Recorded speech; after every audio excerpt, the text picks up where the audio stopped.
It says I am live. Okay. Okay. Great. So for all of those who are tuning in, whether it's YouTube or Bigo, welcome. It's Sunday, the 9th of March. Depending on where you are in the world, you would have had what we call daylight saving time. The clocks would have turned back, spring back, fall forward. Yes, so it would have gone back at 2 a.m. We would have gone back to 1 a.m. So for some of you, the time would have been different. So I always meet 6:30 p.m. Eastern Standard Time. So once you know, you can figure out what is Eastern Standard Time in comparison to your time, you're good to just hop on because you all know how Sundays are. We are on fire on Sundays. Thank you so much, Tatiane. Thank you so much. On Sundays, we are on fire. Welcome, welcome, everyone. Now, this book is getting even better. And one of the major takeaways from it is that you have to choose if you want to be a drifter or a non drifter because there's no in between. If you're not living with purpose, if you're not living with a definite purpose and a definite plan, then guess what? You're nothing but a drifter. And we don't want to be a drifter. We want to be able to think for ourselves. We want to be able to make decisions and live without any type of fear. Now, we ended last week at page 168. So we're going to continue from there. And for those of you who are not familiar with what's going on here, Outwitting the Devil, it's a book written by Napoleon Hill. He wrote some other popular books. One that a lot of people tend to know is Think and Grow Rich. He also wrote this book, and in this book, he is telling us that he had a conversation with the devil. And what he's doing in this book, for most of it, is narrating between the conversation that they had. So at some points, there are notes from the author. I will state who is speaking, whether it's the author, whether it's Napoleon Hill, or whether it's the devil. So we're starting on page 168, and it says, question. This is Napoleon Hill asking the devil a question, and it says, definiteness of purpose seems to be a panacea for all evils of man. Answer. Not that perhaps, but you may be sure no one ever will become self determining without it. You see, it's important that we have definiteness of purpose. We cannot ever become self determining without it. It's important that we become self determining, that we understand, we make a plan and we plan and we stick to it as much as we can. What is it that we want to do? Now, the question says, why aren't children taught definiteness of purpose on the public schools? Now, I'm a little hot, so just let me get my fan on.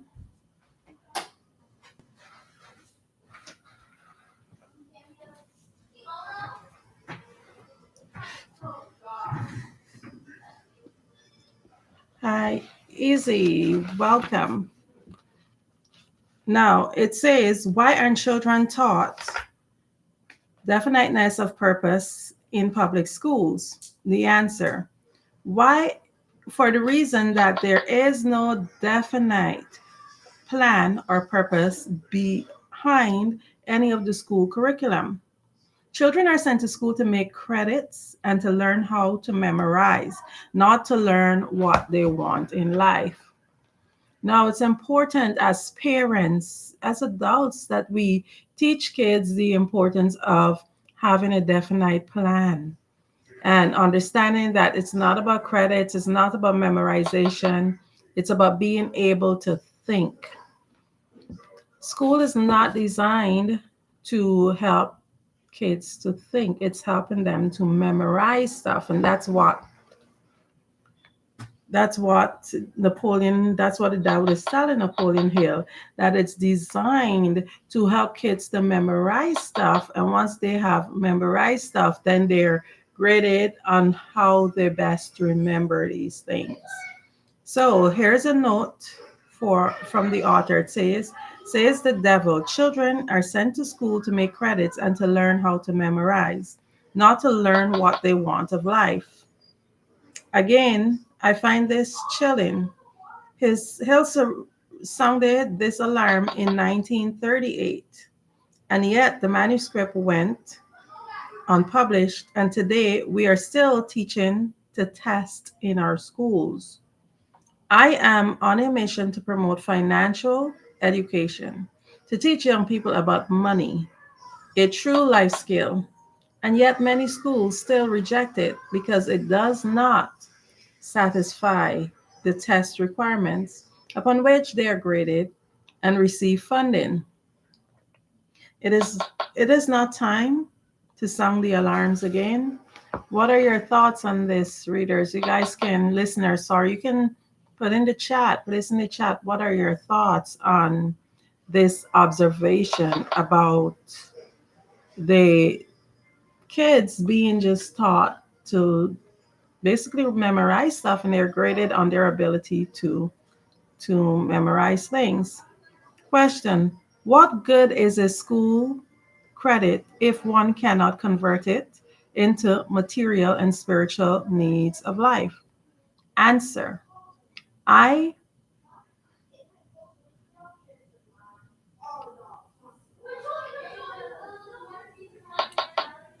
I am only a devil, not an unwinder of riddles. Question: I deduce from all that you say that neither the schools nor the churches prepare the youths of the world with a practical working knowledge of their own minds. Is there anything of more importance to human beings than understanding of the forces and circumstances which influences his own mind? Answer: the only thing of enduring value to any human being is a working knowledge of his own mind. The churches do not permit a person to inquire into the possibilities of his own mind, and the schools do not recognize that such a thing as a mind exists. Here's a note from the author. Why is Napoleon Hill so down on churches and prevailing organized religions of his day? I believe his criticism stems from an abiding love for the true spirit and the meaning of faith and the underlying validity of all religious traditions, despite what human beings do to weaken or corrupt them. What is the balance between accepting that which is revealed to your mind and heart, your soul, and the reality of life in a world so often infected with evil, as personified by Hill's devil? Question: aren't you a little hard on the schools and the churches? Answers: no, I'm merely describing them as they are, without bias or prejudice.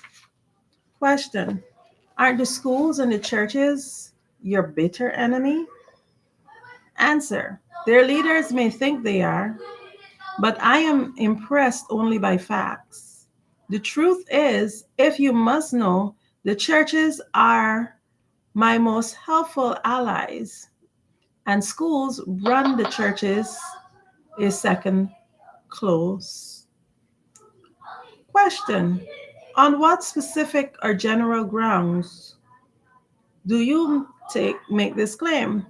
Answer: on the grounds that both the churches and the schools help me to convert people into the habit of drifting. Question: do you realize that your charge is substantially sweeping indictment of the two institutions of major importance which have been responsible for civilizations and its present form? Answer, do I realize? Man alive, I gloat over it. If the schools and the churches have taught people how to think for themselves, where would I be now? Do you hear that? If the school and the churches has taught people how to think for themselves, where would I be now?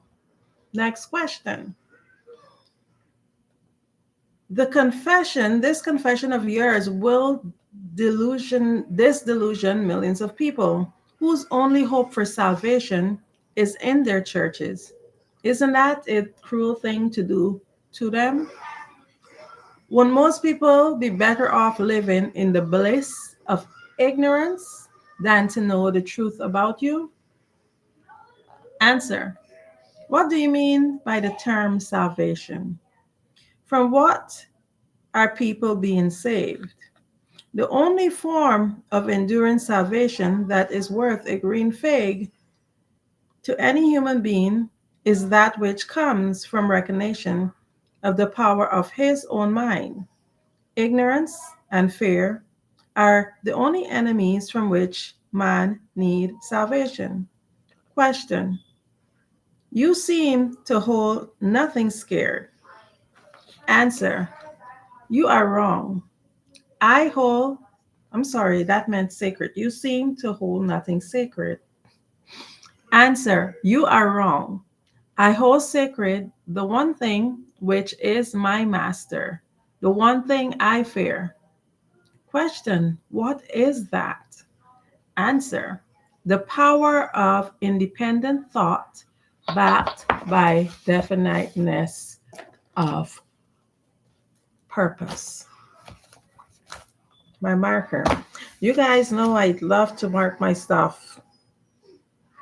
The one thing that the enemy fear is the power of independent thought backed by definiteness of purpose. I want you guys to think, do you really have independent thought? Do you question your paradigms? Do you question your beliefs? Do you have independent thought? When we are, if we're true to ourselves, we realize that when we're born with paradigms. From the time we're conceived with paradigms. And for those of you who do not understand paradigms are beliefs. If you want to put it in one word, they're beliefs.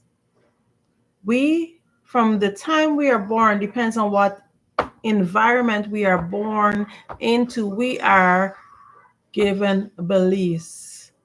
And a lot of those beliefs set us back. A lot of those beliefs put us in a box.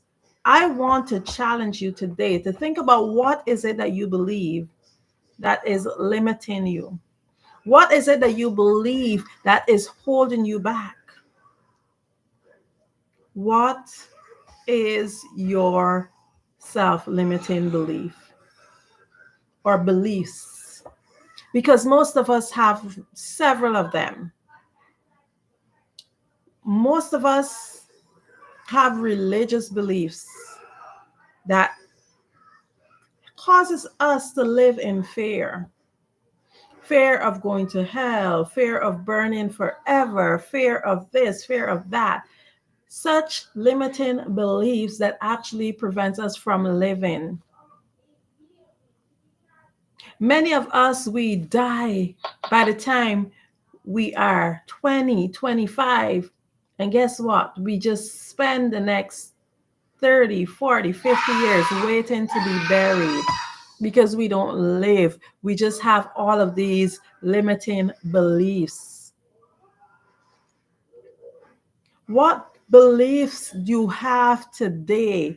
I want to challenge you with this thought. What beliefs do you have today that has you in your grave? What beliefs do you have today that have you in that box?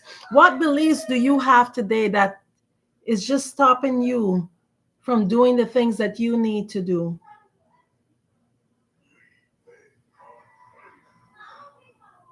A lot of the things that we have, the beliefs, they are placed there to give us fear. And fear we cannot think when there is fear. When we are fearful, we become confused and we're unable to think clearly. Now, question. Then you do not have many people to fear. Answer. Only two. Only two. Only two out of every 100 people, to be exact. Can you believe only two out of every 100 people think? Let that sink in. Two out of every 100 people think. Two out of every 100 people have a definite plan with a definite purpose. Two out of every 100 people do not allow fear to consume their life. Two out of every 100 people. So I want you to reflect on yourself. Think about what fears are holding you back. What fears are crippling you right now that are causing you to be unable to think, to make decisions, to have a definite plan, to live with definite purpose. What are those fears? Question. Let's give the churches a rest and get back to the public schools. Your confession has shown clearly that you thrive and perpetuate yourself from one generation to another by the clever trick of taking over the minds of children before they have the chance to learn how to use their minds.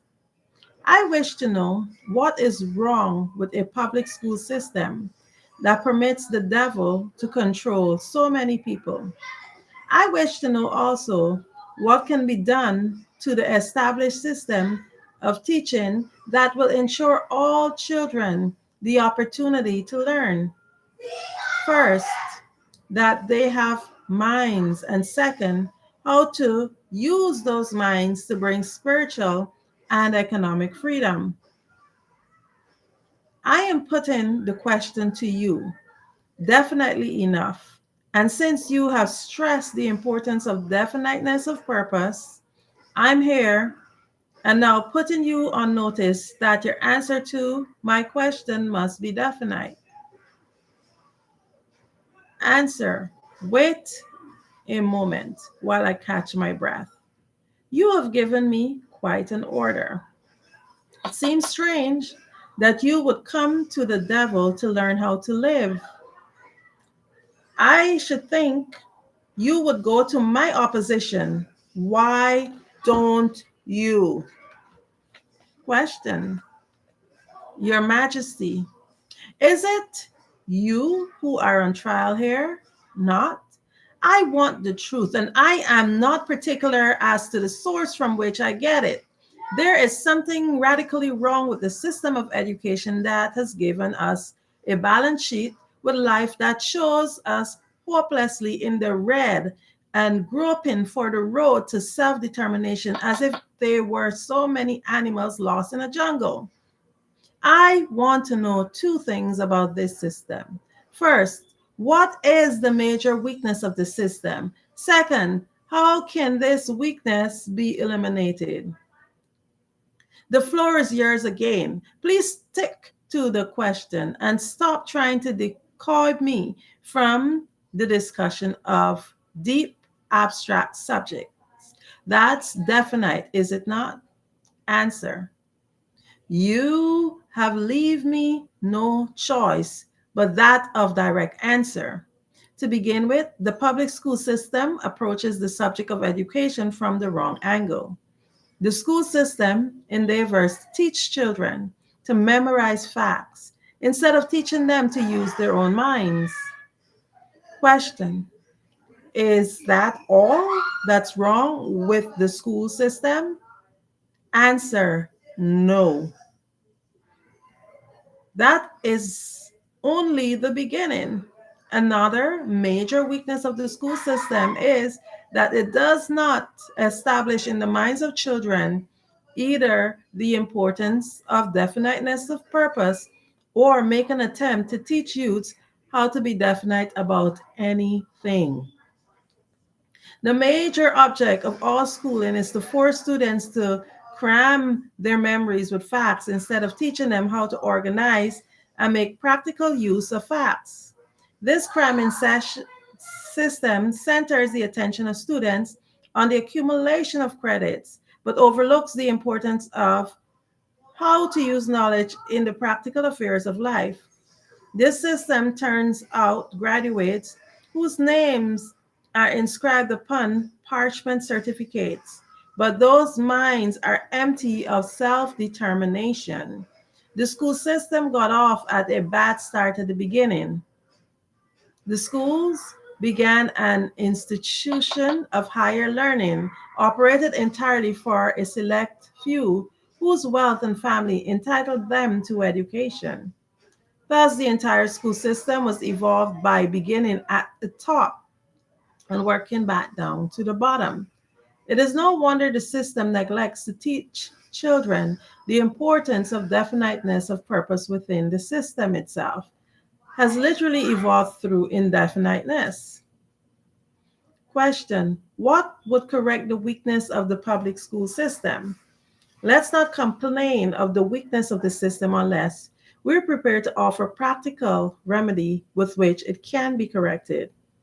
In other words, while we're discussing the importance of definiteness of plan and purpose, let us take our own medicine and be definite. Why don't you lay off the schools and answers? Why don't you lay off the schools and churches and save yourself plenty of trouble? Don't you know that you are poking your nose into the affair of two forces that controls the world? Suppose you do show up the schools and the churches as being weak and inadequate for the needs of human beings. What then? With what are you going to replace those two institutions? Question: stop trying to evade my questions by the old trick of asking a counter question. I do not propose to replace the schools and the churches, but I do propose to find out, if I can, how these organized forces can be modified so they will serve people instead of keeping them in ignorance. Go ahead now and give me a detailed catalog of all the changes in the public school system which would improve it. Answer: so, you want the entire catalog? Do you? Do you want the suggested changes in the order of their importance? Note from the author. This is another point at which the question forces the devil out of his comfort zone. It is assuming and instructive to witness this exchange, which provides a roadmap for improvement of our public schools. Question: describe the changes needed just as they come to you.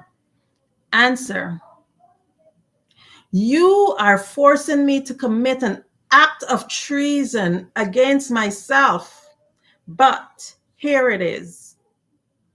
Reverse the present system by giving children the privilege of leading in their schoolwork instead of following orthodox rules designed only to impart abstract knowledge.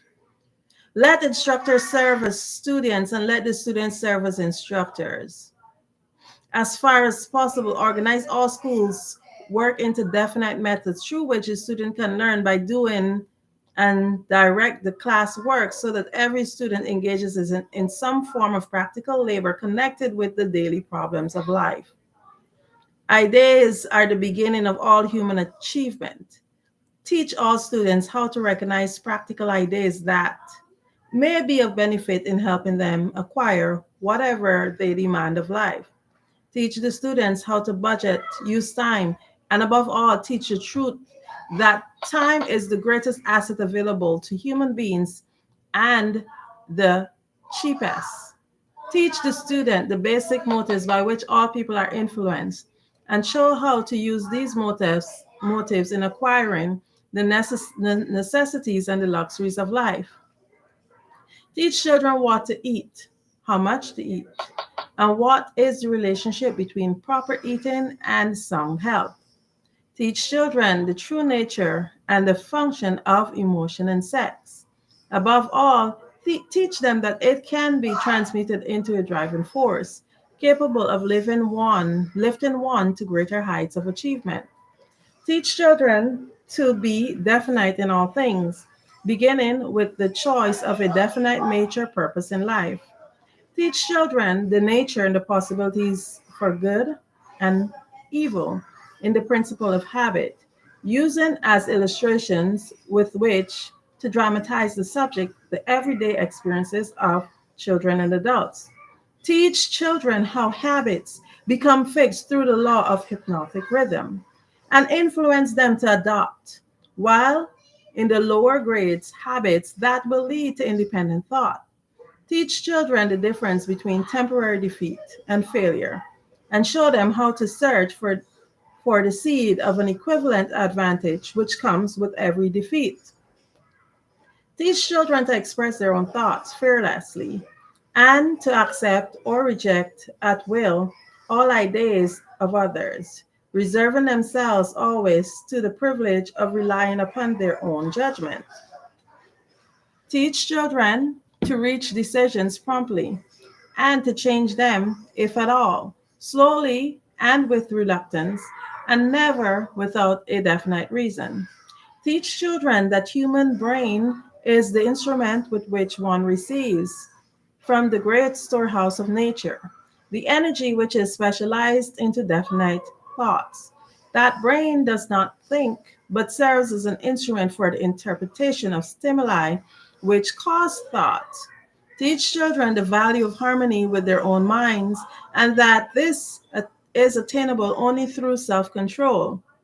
Teach children the teach children the nature and the value of self-control. There's one that really stood out I want to highlight, and this here is self-control. Most people, and I talk about myself too, believe that they have self-control, but they really operate a lot on emotions. And even as I've learned this value, it's not that easy to maintain that value of being able to operate without emotions. Because when we react and we exist based on emotions, then we are not thinkers because our emotions are not who we are. Our emotions appear due to external influences. So we have to learn how to control it. So it said, teach children the value of harmony in their own minds, and that it is attainable only through self-control. Teach children the value of harmony in their own minds, and that it is attainable only through self-control. Teach children the nature and the value of self-control. Teach children that there is a law of increasing returns which can and should be put into operation as a matter of habit by rendering always more service and better service than is expected of them. Teach children the true nature of the golden rule, and above all, show them that through the operation of this principle, everything they do to and for another, they do to and also for themselves. Teach children not to have opinions unless they are formed from facts or beliefs, which may be reasonably accepted as facts. Teach children that cigarettes, liquor, narcotics, and overindulgence in sex destroy the power of will and lead to the habit of drifting. Do not forbid these evils, just explain them. Teach children the danger of believing anything merely because their parents, religious instructors, or someone says it is so. Teach children to face facts, whether they are pleasant or unpleasant, without resorting to sub- subterfuge or offering alibis. Teach children to encourage the use of their sixth sense, through which ideas present themselves in their minds from unknown sources, and to examine all such ideas carefully. Teach children the full importance of the law of compensation as it was interpreted by Ralph Waldo Emerson, and show them how the law works in the small, everyday affairs of life. Teach children that definiteness of purpose, backed by definite plans, persistently and continuously applied, is the most eff- efficient form of prayer available to human beings. Teach children that the space they occupy in the world is measured definitely by the quality and the quantity of useful service they render to the world. Teach children there's no problem which does not have an appropriate solution, and that the solution often may be found in the circumstances creating the problem. Teach children that their only real limitations are those which they set up or permit others to establish in their own minds. Teach them that man can achieve whatever he can conceive and believe. Teach children that all schoolhouses and all textbooks are elementary implements which may be helpful in the development of their mind, but that the only school of real value is the great university of life, wherein one has the privilege of learning from experience. Teach children to be true to themselves at all times, since they cannot please everybody, therefore, to do a good job of pleasing themselves. I hope that you guys really took in that because that was a lot and it was deep. Now we're going to continue. Question. That is an inspiring list, but it seems conspicuous by the fact that it ignores practically every subject now taught in the public schools. Was that intended? Answer. Yes. You asked for a list of suggested changes in public school curricula, which would benefit children. Well, that is what you got. Question. Some of the changes you suggest are so unorthodox. They would shock most of the education educators today, wouldn't they? Answer. Most of the educators today need to be shocked. A good sound shock often helps the brain that has been atrophied by habit. Question. Would the changes you suggest for the public school give children immunity against the habit of drifting? Answer. Yes. That is one of the results the changes would bring, but there are others too.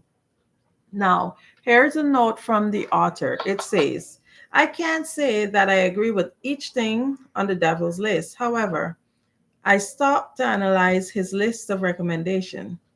This question came to my mind. Isn't that what our schools should be teaching our children? The devil knew this, and we didn't. I wish Hill had taught to ask why our schools are what they are and where they are, or what and where they aren't. The great scholars who designed our system of schooling must have realized the importance of at least some of what the devil professed in our schools should be teaching. Why aren't these things part of the system? How could the original architects of what is today's compulsory education system have been so far off target?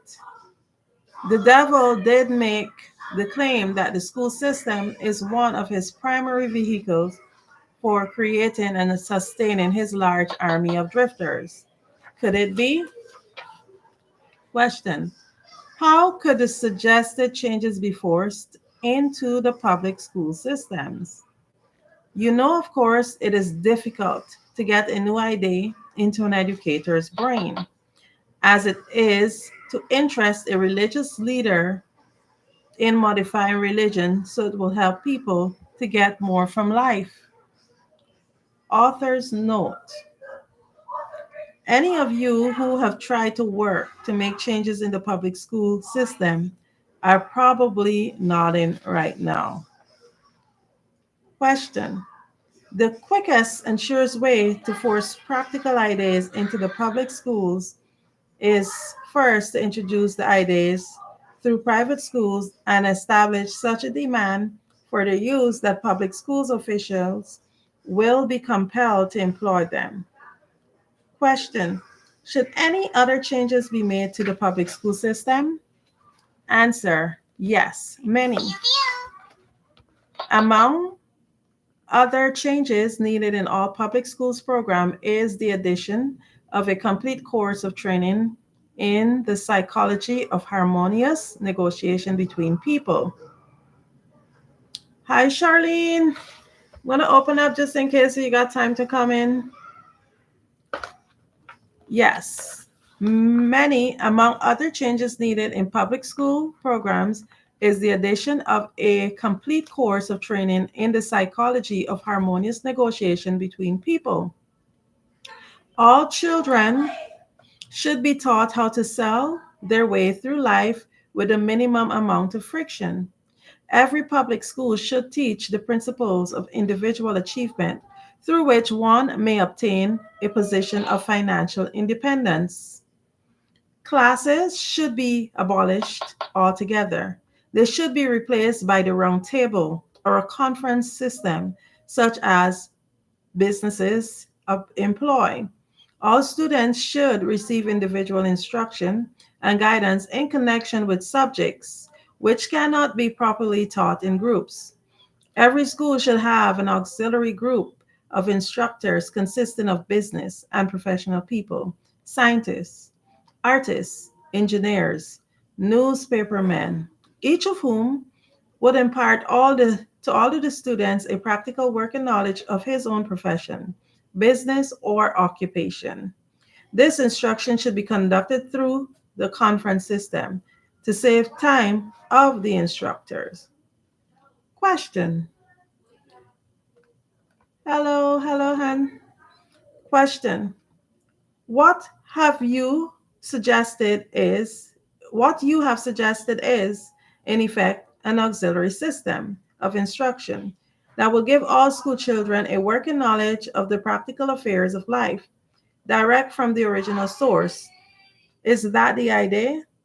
Answer: you have stated it correctly.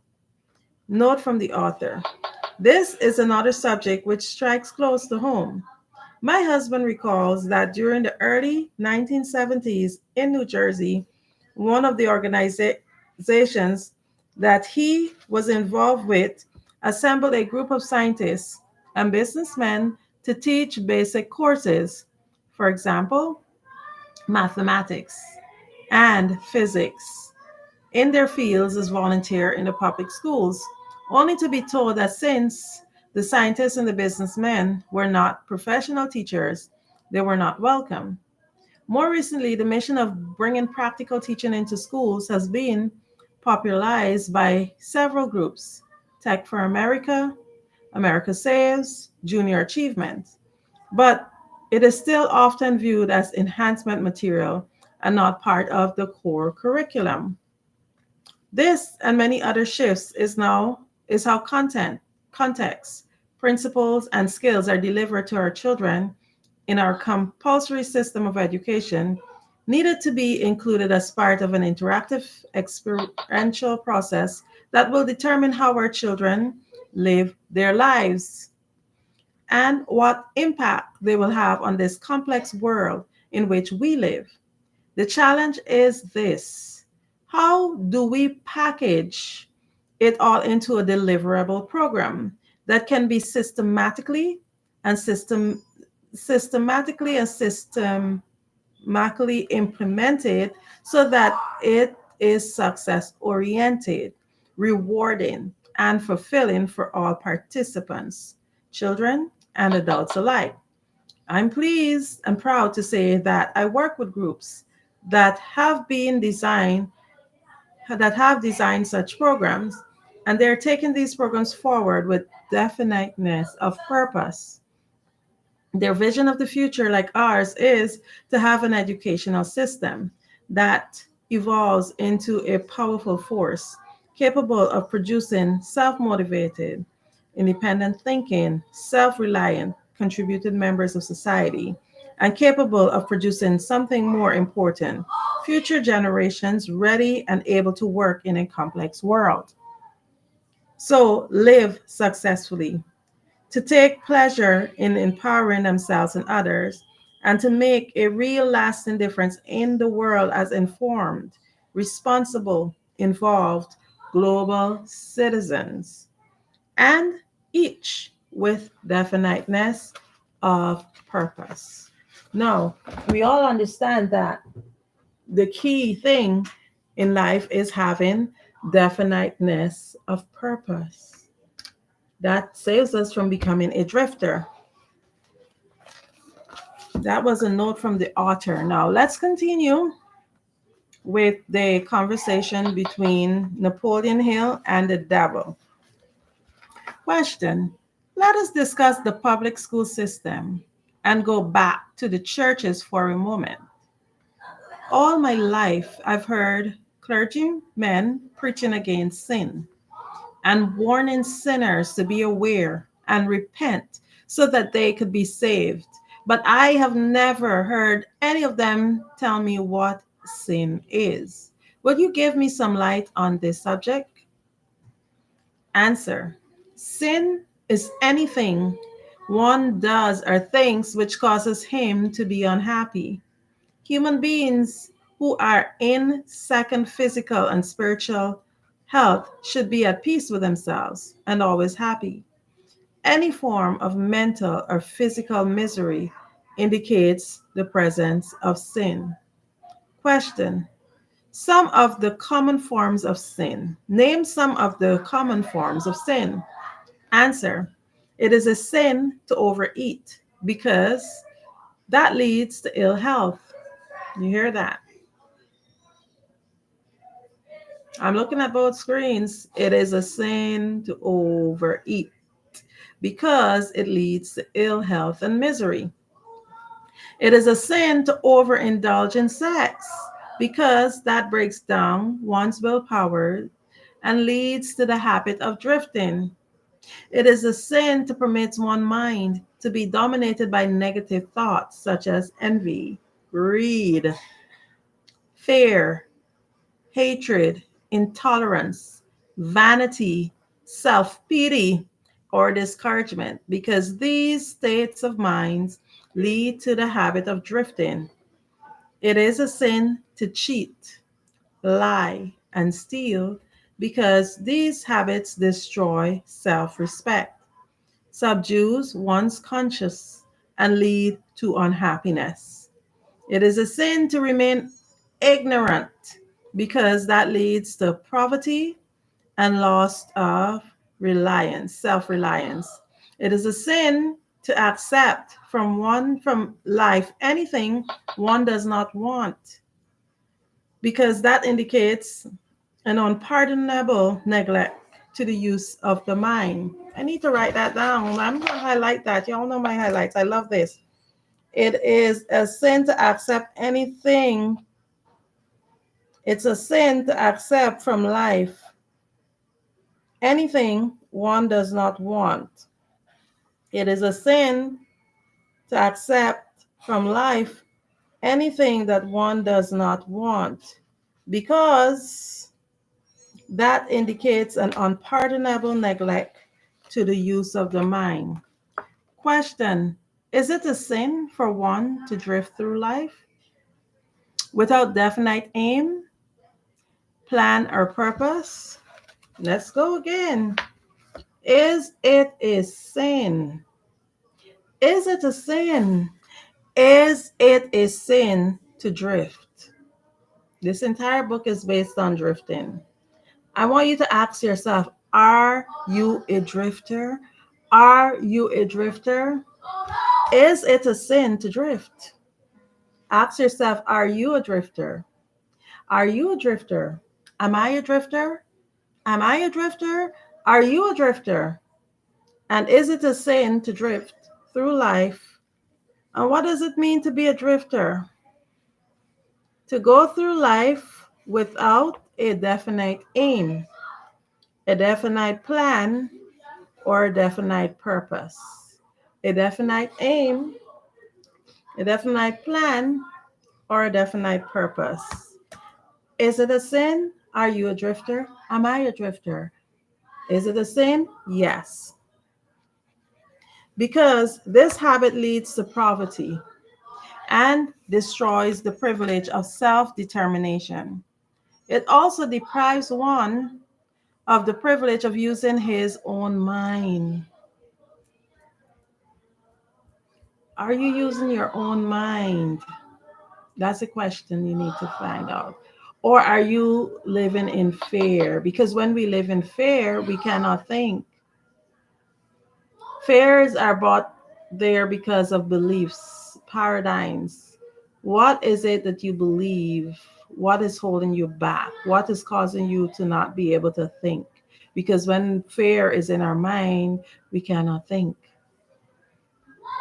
If you are fearful, you lose the ability to think. So, yes, because this habit leads to poverty and destroys the privilege of self determination. It also deprives one the privilege of using his own mind as a medium of contact with infinite intelligence. Question. Question. Are you the chief inspirer of sin? And for those of you who are joining, what are we doing? We are having a talk with the devil. This is Napoleon Hill and the devil. So he's questioning him and he's responding. So he's asking the devil, are you the chief inspirer of sin? Answer, yes. It is my business to gain control of the minds of people in every way possible. How does the devil gain control of your mind?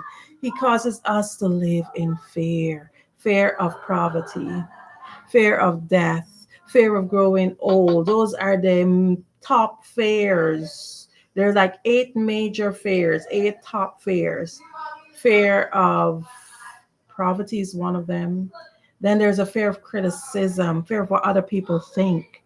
We cannot think if we're living in fear because all we do is worry. Oh my God, what do they think about me? Oh my goodness, what if I run out of money? Oh my goodness, what if I don't have money to buy food tomorrow? Oh my goodness, what if I get wrinkles? What if I grow old? But guess what? One of the most major fears is the fear of death. You can't have both. You're either going to grow old or you're going to die, or you're going to die. Which one? So the minute we decide to take out the fear out of our minds, then we'll be able to become thinkers and then we will stop drifting because we cannot think if we're consumed by fear. Thank you for joining, Lil Jason. Welcome. Are you, what are you able to gather from? I can hear you now. What are you able to gather from the reading? I just got into Pardon? that fear thing. Like you said, what you said, I understand that about the fear and all that. It's powerful, isn't it? Yeah. It is. They try to do that to men, incarcerated men and women. They lock you up and you got to prove yourself innocent. They try to make you scared so you can like plead in and stuff like that. They drag your case out, especially if they don't have evidence. Fear again, What you they're saying putting is true. fear in you. They're putting fear in Locking you up. everyone. So then, if you're fearful, you're worried. You can't think. If you can think of any Right. situation you're in or you've ever been part of, and all you can do is worry about it. Then you can't think of a solution because you're so scared worrying about it. Now, I don't talk religion because I don't talk specifically about any specific religion, but generally on religious things overall. It doesn't matter what religion it is. Guess what they use again? They use fear. If you don't follow, guess what? You will go to hell. You will burn. You will die. You will fear again. So, guess what happened? Fear brings confirmation.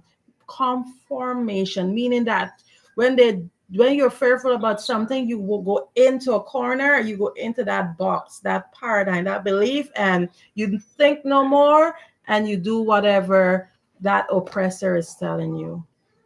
So if the oppressor is religion, and I'm not saying or speaking against religion, everybody have their own things that they believe in, but religion can also be an oppressor because you talk about the system, the judicial system, they put it up in such a way that it brings you into fear, so that becomes an oppressor, that becomes a master, religion becomes a master. Anything that puts you in that fear, when you're fearful, guess what? You conform. They say move a right leg, then you move a right leg, move a left leg, then you move a right left leg. It's same thing like the school system. The school system is also an oppressor, it's a master. It doesn't allow you to think. It's like, oh, you have to learn these things the way they tell you, memorize it. And if you can't memorize it like the way we tell you, then you're not smart enough. And that's a lie. There's so many people who have not completed the school system that are so much smarter because they're thinkers. They think, they're not just put into the box. And I'm not hitting religion, I'm not hitting the school system, I'm not hitting the judicial system. I'm just saying that we have to know what our paradigms are, what are our beliefs. Don't allow fear to engulf us. If not, in the presence of fear, there's confirmation.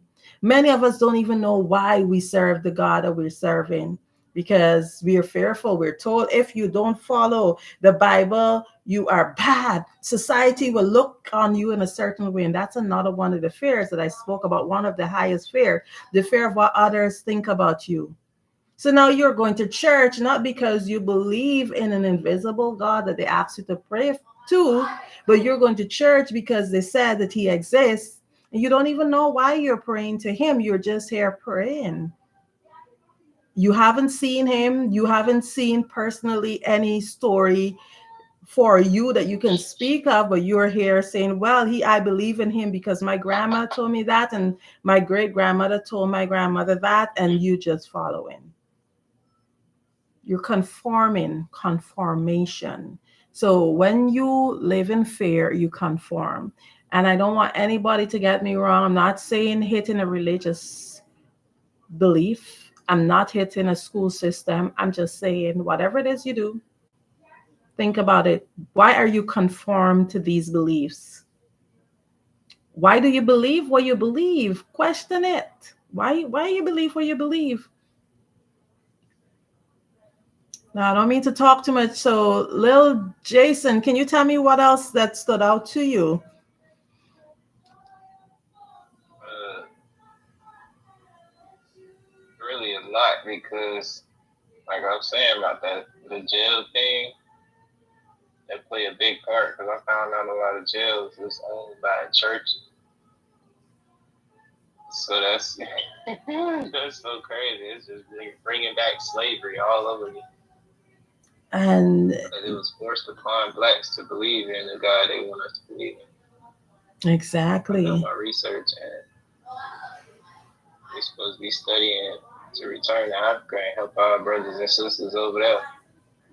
Oh, It's either yeah, help the people that's killing us or help the people that can help us live. that part. That's what we're facing right now.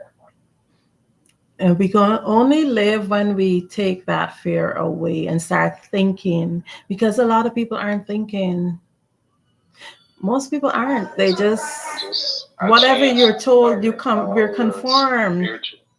You be standing in line and we conformation is either you thinking or you're conforming, and most of us we conform. So remember early in the book it says only two out of every 100 are thinkers, or what you call non-drifters.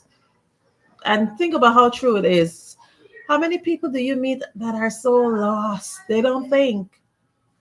And if you try to question them, why do you believe that? They become so mad at you because you ask them why they believe what they believe. It's not that you're knocking what they're believing, but you want to know, well, you're sharing this with me, obviously, because you maybe want me to consider it and to believe it. Why do you believe it? Where did you get that information from? Nobody wants to hear that. So the system is rigged in every form. When we look at the why are there so many different religions? Why is it that everybody believe that their religion is the right religion? And again, I'm not knocking religion at all. I'm just asking why is it that everyone thinks that their system is right? Now, even with the judicial system, it's placed there because we came together to form a democracy where we can place people that we're supposedly trusting to create a equal system for everybody. But then why does it not feel equal? So those are a lot of things for us to really think about when we're looking at stuff like voting and religious beliefs, sending our kids to be taught. All of those things have an impact on the outcome. So any closing words or before I wrap up? Well, I want to tell everybody to be mindful and pay attention to the spiritual value because it ain't religion, it's spiritual. And, you could be in church and all that and a pastor and everything, but if you know what's going on and you like still with what's going on, then you're part of the problem. So I would say try to be the solution. Think of more ways to spread love. That's really what all this is supposed to be about. To spread love and be a positive individual so your energy will be vibrant enough to heal others. Whew, that's deep. Oh, you said it. Love.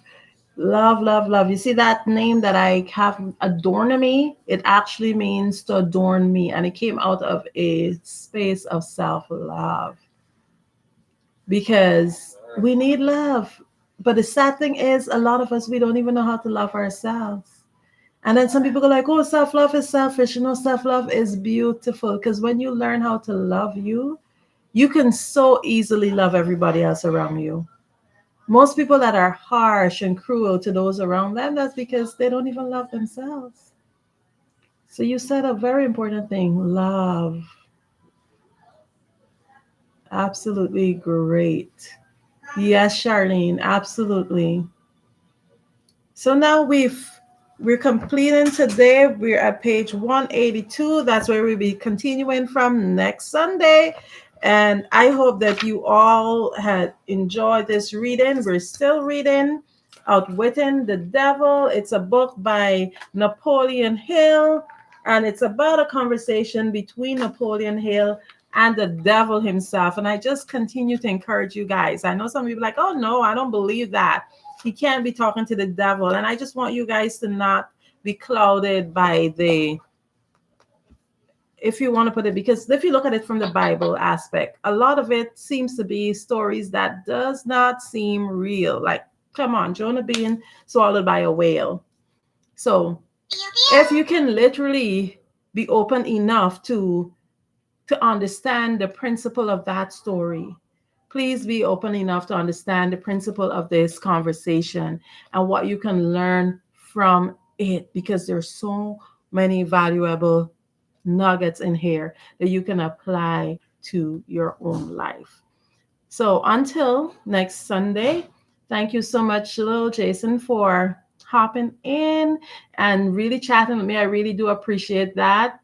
It means a lot. And if you're available on Sunday, 6:30, please always feel free to pop in whenever you can. All of you who've been listening in, Charlene, thank you so much. And everyone else, thank you so much for just tuning in and making this discussion more meaningful. So until next Sunday, until next time, be great and sending love and light to all of you. Have a good evening. Thank you.